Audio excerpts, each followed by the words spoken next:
Hello everyone, I'm CoolGuy, welcome back. You saw the title of the video and I believe it's time to have this conversation. When I make videos like these, I really hope that you know that I speak to you like I'm talking to my friends. That's how I view you guys. I think we have a really good time on this channel, and with something like this, I kind of view it like a conversation that you would have with your friends at a party. And if you're new to the channel, remember to hit the subscribe button. You're already here, we have a cool group and would love for you guys to be a part of it. I'm going to start the conversation after the video is done. Down in the comment section, let's talk about it. And I think players that already have the Crucible Pinnacle weapons will actually be excited with what I propose in the end, and everyone wins. But basically, it might be time for the Recluse, Luna's Howl, and with Luna, that is not including Not Forgotten, and then Mountaintop to get the Redrix treatment. Meaning that they all get very long quests for the average PvP player to go out and get, kind of like the Redrix's Broadsword. And if that happens, I think everyone will be happy with that, and I'll explain why. I've been thinking about this for a long time, and for you PvP veterans out there, the ones that got the PvP Pinnacles in a matter of days, this is kind of a way to champion other players that don't have teams that play solo, and they really like PvE as an example. And to be clear, if they do quests for these past Pinnacle weapons, they're not going to be a walk in the park,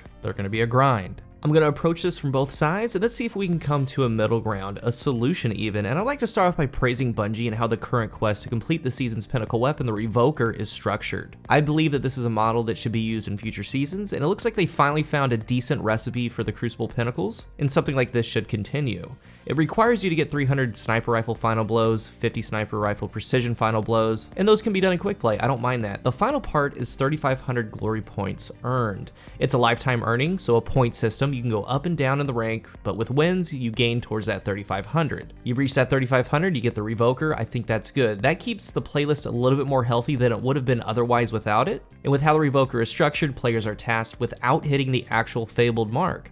And sure, 3,500 is more than fabled, but it can be reached without some sort of milestone within the playlist, a stress on players' shoulders. And then we have this current improved overall point system in comp. It allows for all of this to happen. I think that it's perfect. It's still a little stressful for a lot of players to go into comp, but with this quest structure, it does get that weight off of their back. Just win when you can, get to 3,500. And to me, it's starting to look like this is how the PvP Pinnacles should be earned. Still hard to do, but not a feeling of pure unobtainability. And meanwhile, a lot of those players that are going for Revoker that never really get into comp, some might go a little bit further because they're going to be close possibly to Luna or Recluse. Again, keeping the playlist a little bit more healthy. But here's something that really needs to be talked about, the main part of the video. Let's look at our past Pinnacle Crucible weapons. And this video doesn't apply to Vanguard or Gambit Pinnacle weapons. Those PvE activities can be done at the player's pace, not as difficult overall than a Crucible Pinnacle weapon. But they're still a grind though. Some of these PvP specific weapons happen to be some of the best overall weapons in the game, including use in high level in-game activities, and we're talking about Mountaintop and the Recluse. So for PvP Pinnacles, we've had Redrix's Claymore, Luna's Howl, and again, we're not going to be adding Not Forgotten to this video for this quest.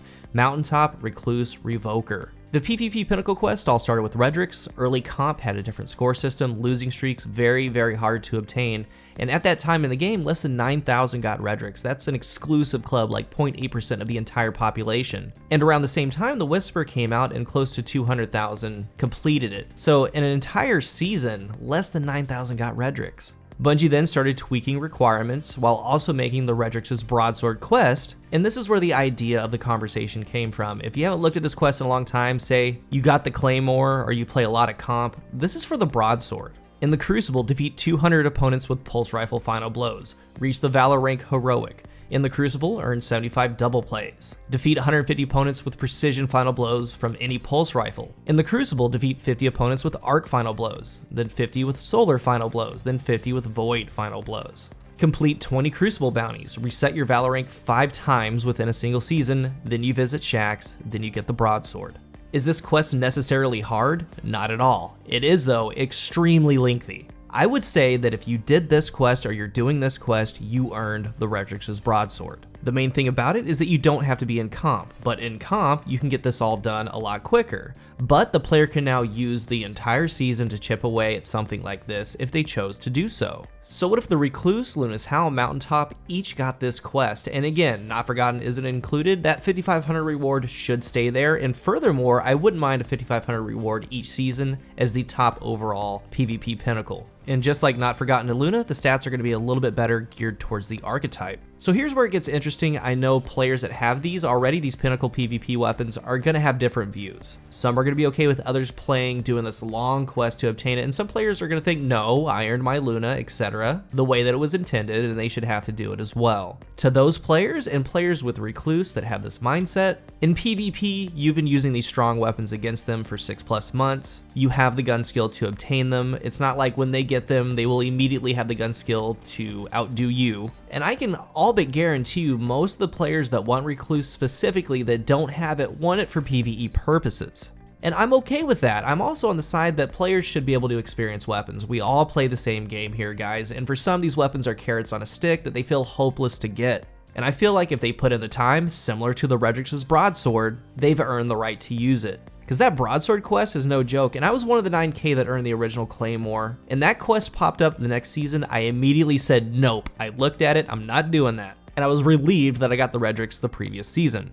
But here's the win for the players that already have the Pinnacle weapons, Recluse, Luna, Mountaintop. If it works the same way the Broadsword did, it means that these quests went active for all players and they have to do this lengthy quest to obtain the new weapon in quick play. But that means that the newer versions of them will drop immediately from packages for the players that already have them, meaning that the original perk set will be locked in as it was with the Broadsword, but it's going to have a random masterwork, barrel, and mag option. So something like a range masterwork, arrowhead break, drop mag recluse could drop, something like that. Or a non-drop mag range masterwork, Luna's Howl. I think that's where the true trade-off happens. That's when it becomes a win-win for everyone.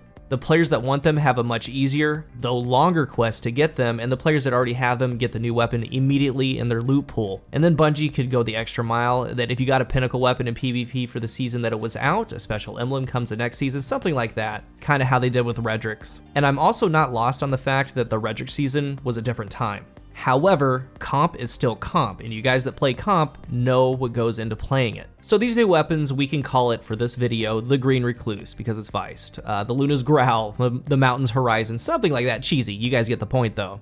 The quest would go active, the players that already have these Pinnacle weapons would have them drop immediately in their loot pool, and the players that get to go play quick play instead of going into comp to do a very long, lengthy quest, resetting 5 times, the full 9.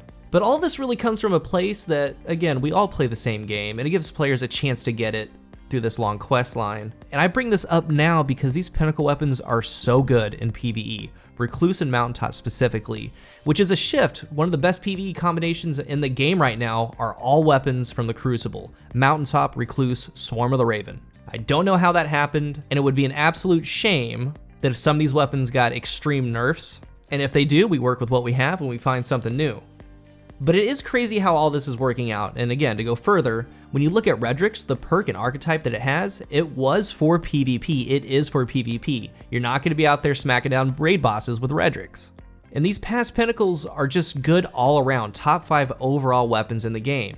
And I feel like more players should have them, especially some PvE players that love grinding strikes every day. I grind quick play every day, and I play comp when I can. I play in the Crucible. To some players, they're in Gambit all day. That's what they enjoy doing. Or some players are playing strikes or trying to get raid groups. And they kind of stay away from the Crucible. The quest, I can guarantee you, puts them out of their comfort zone because they still have to go and play PvP. And you see that a lot in Iron Banner now currently.